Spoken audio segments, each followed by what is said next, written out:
Hi friends, welcome to my channel. AP వాతావరణ శాఖ నుండి అయితే వెదర్ రిపోర్ట్ రావడం జరిగింది. ఏపీలో ఇవాళ రేపు ఏ జిల్లాల వర్షాలు కొన్ని ఉన్నాయి, దానికి సంబంధించిన వివరాలు అయితే తెలుసుకుందాం. వీడియోలో అయితే స్కిప్ చేయకుండా చివరి వరకు చూడండి.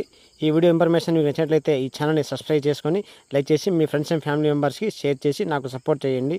చాలామంది నా వీడియో చూస్తున్నారు కానీ సబ్స్క్రైబ్ చేయట్లేదు. మరలా మీరు ఎన్ని లైక్ చేస్తే నాకు అంత సపోర్ట్గా ఉంటుంది. తద్వారా నా వీడియో చాలామందికి రీచ్ అవుతుంది. ఇక లేట్ చేయకుండా టాపిక్లోకి వెళ్ళిపోదాం. ఏపీకి వాతావరణ శాఖ వర్ష సూచన జారీ చేసింది.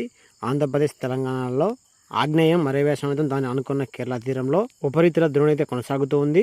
దీనికి అనుగుణంగా ఆగ్నేయ అరేబియా సముద్రం నుంచి అయితే దక్షిణ కేరళ తీరం మీద ఏర్పడిన ఉపరితల ద్రోణి సగటు సముద్ర మట్టానికి 1.5 కిలోమీటర్ల వేగం అయితే కొనసాగుతూ ఉంది. దీని ప్రభావంతో రాయలసీమ జిల్లాలో మోస్తరు నుంచి భారీ వర్షాలు కురుస్తాయని అయితే వాతావరణ శాఖ అయితే హెచ్చరికలు జారీ చేసింది. ఇంకా ఉత్తరాంధ్ర, కోస్తాంధ్ర, రాయలసీమలలో నేడు రేపు అక్కడక్కడ తేలికపాటి నుంచి భారీ వర్షాలు పడే సూచన ఉందని అధికారులు అయితే వెల్లడించడం జరిగింది. ఇక ద్రోణి ప్రభావంతో తీరం వెంబడి గంటకు 30 నుంచి 40 కిలోమీటర్ల వేగంతో ఈదురుగాలులు వీస్తాయని తెలియజేశారు. ఇక ముఖ్యంగా ఏపీలో శ్రీకాకుళం, విజయనగరం, పార్వతీపురం మన్యం, శ్రీకాకుళం, అల్లూరు సీతారామరాజు జిల్లాలలో మోస్తరు నుంచి భారీ వర్షాలు పడతాయని చెప్పింది.